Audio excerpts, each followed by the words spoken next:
देना जरूर पूर्वजों को, इस्माइल दे देना।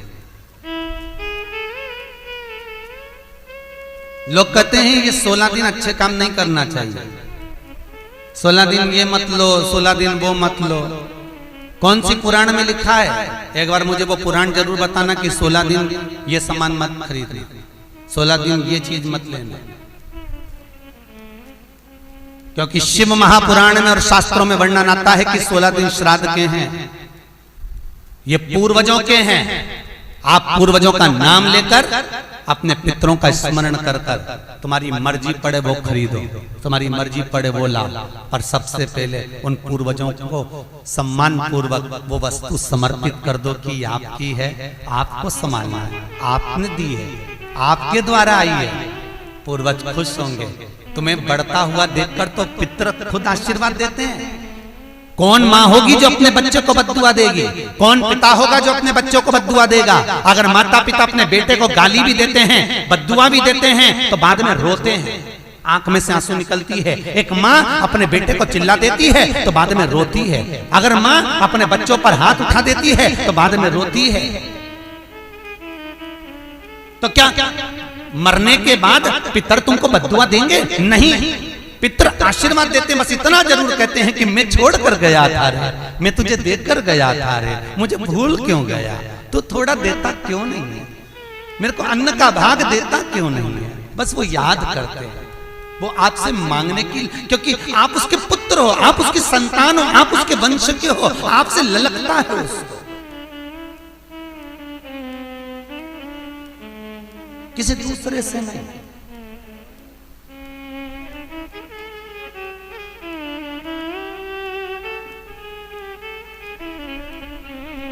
प्रेम दीजिए।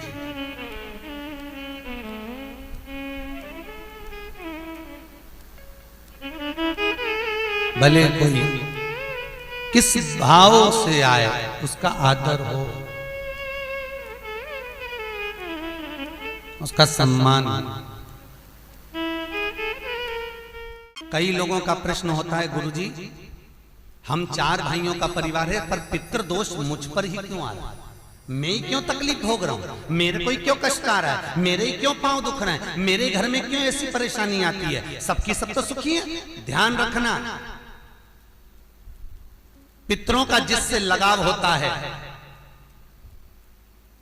और जिसको पितरों ने दिया होता है, पूर्वजों ने दिया होता है, भगवान ने दिया होता है, लालसा उसी से होती है। भीख मांगने वाला, भिक्षा मांगने वाला भिखारी भी होता है, भिक्षुक भी होता है। तो गाड़ी देख लेता है कि 4 व्हीलर गाड़ी से आया है तो सेठ जी 10 रुपया देगा। कोई पैदल जाता है तो भिखारी भी सोचता है बेचारा क्या देगा, उसके पास तो खुद नहीं, पाँव में चप्पल नहीं पहना है, फिर भी हाथ फैला देता है कि दे दे तो ठीक है, नहीं तो कोई गाड़ी वाला तो देगा ना मुझको। उसी तरह घर के पूर्वज, घर के जो आहूत होते हैं, घर के जो पितर होते हैं, घर के जो वासुक होते हैं, घर के जो पूर्वज होते हैं, आशा उसी से लगते हैं जो दे सकता है। जिसके पास है ही नहीं उससे क्या आशा रखेंगे? जिसके पास कुछ है ही नहीं उससे आशा रखना क्या?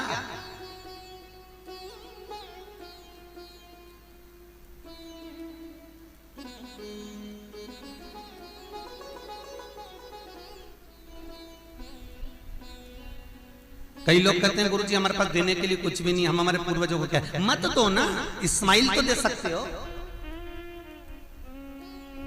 जिस दिन तुम्हारे पूर्वजों का श्राद्ध है, तुम्हारे पास में खिलाने के लिए अन्न नहीं है, तुम्हारे पास देने के लिए दान नहीं है, तुम ब्राह्मण को घर में नहीं बुला सकते, कोरोना महामारी चल रही है, तुम कुछ भी नहीं दे सकते, तुम्हारे पास देने के लिए वस्त्र नहीं, आभूषण नहीं, कुछ भी नहीं, मत दो।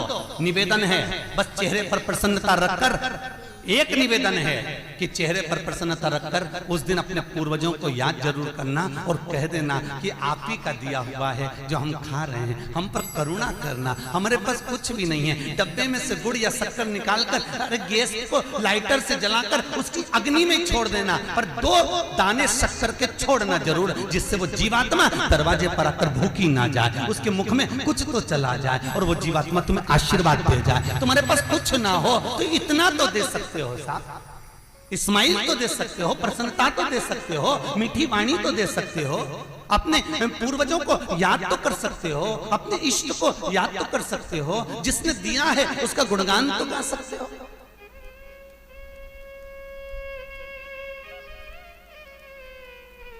एक नई नवेली दुल्हन को पति ने एक नई नथनी लाके दे दी।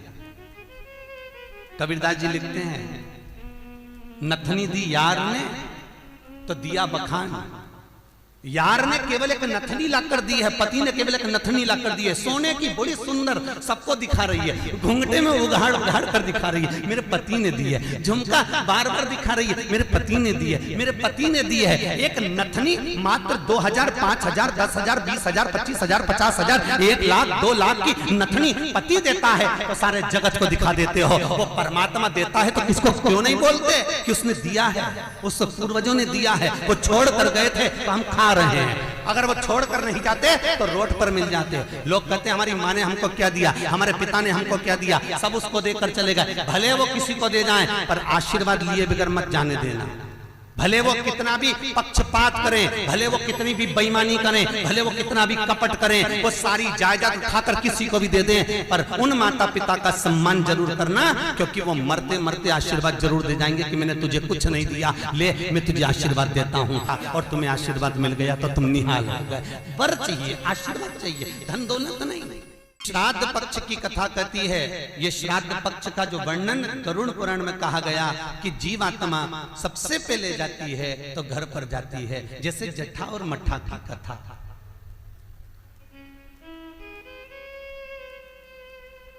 दो भाई हैं, जट्ठा और मट्ठा, दोनों साथ में रहते थे, पर इनकी जो धर्म पत्नियां थीं आपस में कुछ भेदभाव हो गया, दोनों अलग अलग हो गए। जट्ठा बहुत धनपति था, मट्ठा थोड़ा सा गरीब था, दोनों अलग अलग रहे।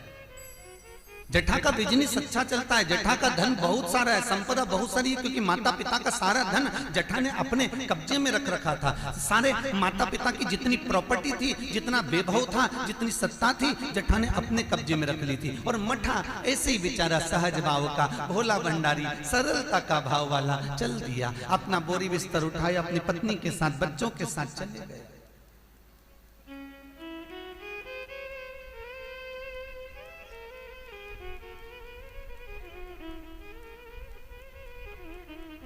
सोलह दिन श्राद्ध किया गया।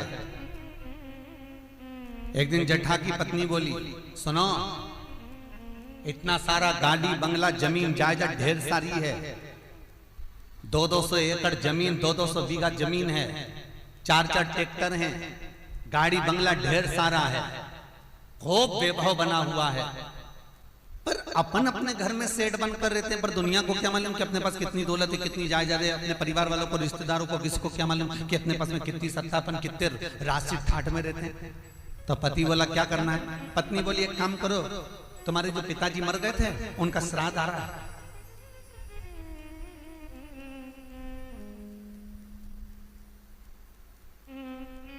तुम्हारे जो पिता चले गए थे उनका श्राद्ध आ रहा है, एक काम करो, अपन अपने पिताजी का श्राद्ध रख देते, और श्राद्ध रखेंगे तो मेरे मायके वालों को और आपके पूरे परिवार वालों को, जो आपके रिश्तेदार हैं, मित्र हैं, दोस्त हैं, और मेरे मायके वाले, मेरी सहेलियां, मेरी बेस्ट फ्रेंड, सबको बुला लें, और उनको बड़े प्रेम से अपन भोजन करा देंगे। इतने में जट्ठा बोला कि भोजन बना तो खिला तो देंगे, पर भोजन बनाएगा कौन, इतना सारा फैला हो जाएगा, उठाएगा कौन। इतने में तुरंत जट्ठा की पत्नी बोली, वो देवर और देवरानी क्या करेंगे, बाप तो उनका भी था, पिता तो उनका भी था, वो आए देवरानी, और देवरानी आकर भोजन बनाए और देवर आकर बर्तन मांजे। चलो निमंत्रण सबको देने जा रहे हैं तो उनके घर भी चल जाए। आवाज लगाई, मट्ठा, अरे ओ मट्ठा। मट्ठा ने दरवाजा खोला, छोटा सा झोपड़ा, गोबर से लिपा हुआ घर। मट्ठा हाथ जोड़कर बोला, बड़ा भाई आया है, बैठो भैया, हम बैठने नहीं आए तेरे घर में, कल पिताजी का श्राद्ध है, तेरे को बर्तन मांजने आना है, दुल्हन को भोजन बनाने आना है। श्राद्ध पक्ष में हमने ब्राह्मणी ढूंढी थी, बामनी भोजन बनाने वाली मिल नहीं रही है, सब लगी हुई है इधर उधर। देवरानी को ले आना। भाभी हम आ तो जाएंगे, पर निवेदन इतना सा है कि पिताजी का श्राद्ध है, तो मन कर रहा है कि हम थोड़ी सी धूप छोड़ दें, इसके बाद आ जाएंगे। इतने में तुरंत भाभी बोली, सुन रे मठा, आना हो तो सुबह जल्दी आना, क्योंकि रखे हुए बर्तन कौन मांजेगा, भोजन कौन बनाएगा। इतनी देरी से आना है तो केवल क्या खाने आ रहे हो? आने की जरूरत नहीं है, तुम दोनों की जरूरत नहीं है मेरे को, मत आना तुम। छोड़ दिया। जेठा गया, अपने ससुराल वालों को बुला लिया, मायके वालों को बुला लिया, सबको बुलाया। पितृलोक से जिसकी तिथि होती है, पितरों के भगवान जिनका नाम है आर्यमा स्वामी, कौवे पर बैठकर जिसकी तिथि होती है, उस तिथि के जीव को कौवे पर बिठाकर आर्यमा स्वामी लेकर आते हैं, और जिसकी यहाँ श्राद्ध होती है उसकी छत पर कौवा छोड़ते छोड़ते जाते हैं। इसलिए हिंदू धर्म में श्राद्ध में कौवे का बड़ा महत्व होता है, क्योंकि पितरों के देवता आर्यमा स्वामी कौवे पर बैठते हैं, और उसी कौवे पर हमारे घर के जीवों को लेकर आते हैं।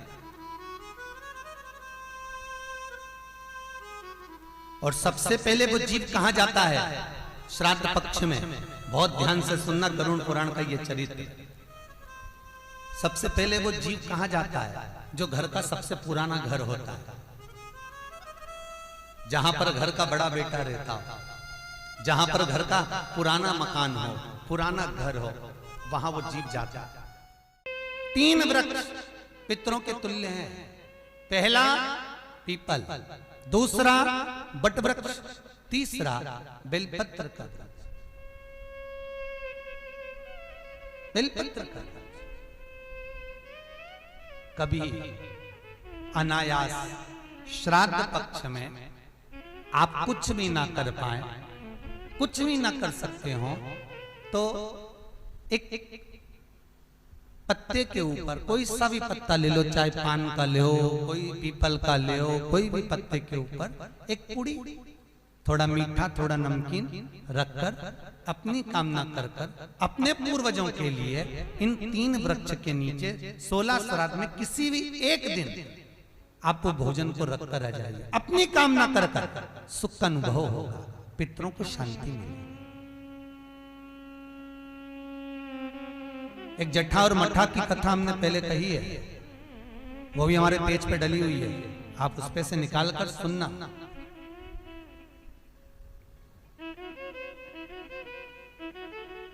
उसमें भी हमने व्याख्यान वर्णन करा जट्ठा मट्ठा की कथा। 3 वृक्ष पितरों के तुल्य हैं,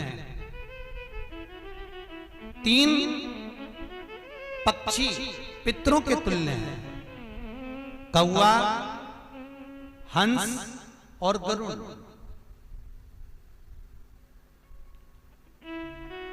एक कौवा और एक स्वान, कुत्ता, ये 2 ऐसे होते हैं जिनको 20 मिनट पहले, आधे घंटे पहले, 1 दिन पहले, 24 घंटे पहले, 48 घंटे पहले क्या होने वाला होता है, कौवे को और स्वान को भान हो जाता है।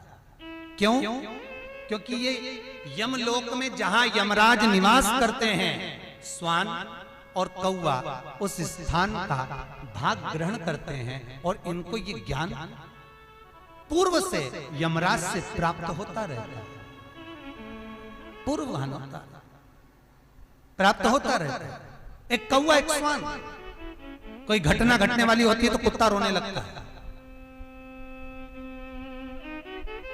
कोई घटना घटने वाली होती है तो कौवा आकर बैठ जाता है, कोई आ रहा है तो कौवा आएगा, कोई भाव सूचक है तो कौवा आकर बैठेगा। दरवाजे पर कैसे, उसका भी भान है, अटारी पर कौवा कहां बैठा है, दरवाजे पर कौवा कहां बैठा है, किस स्थान पर कौवा विराजमान है, उसका भी भाव हमारे शास्त्र में वर्णन है। 3 पक्षी, 3 वृक्ष पितरों के तुल्य हैं। पक्षियों में कौवा, हंस और गरुड़, ये पितरों के तुल्य हैं।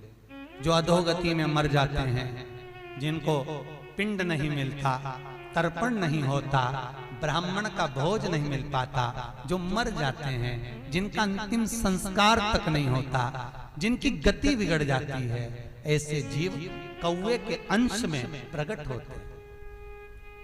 जो पूर्ण फल लेकर जाते हैं, पितृलोक में जगह नहीं होती, बैकुंठ में जगह नहीं होती, कहीं अगर जगह नहीं है देवलोक में, तो इनको कौवे के अंश में, गरुड़ के अंश में या हंस के अंश में डाल दिया जाता है। महाराज फिर अगला वर्णन किया, 3 पशु, कुत्ता, गाय और हाथी, ये पितरों के तुल्य होते। शिव महापुराण की कथा कहती है, अगर श्राद्ध पक्ष में गया नहीं जा सकते, तो गाय के मुख में गयासुर ने वर दिया था कि गाय के मुख में अगर कोई गया नहीं आ पाएगा, तो गयासुर 16 दिन गाय के मुख में निवास करेगा। और गाय के मुख में श्राद्ध के समय पर अगर कोई रोटी देगा, श्राद्ध के समय पर जो भाग देगा, उसको गया जी में पिंड करने का पुण्य फल प्राप्त होगा। ये गयासुर का वर गौ माता के लिए था। तो गाय के मुख में 16 दिन तक गया क्षेत्र का पिंड का भाग प्राप्त होगा।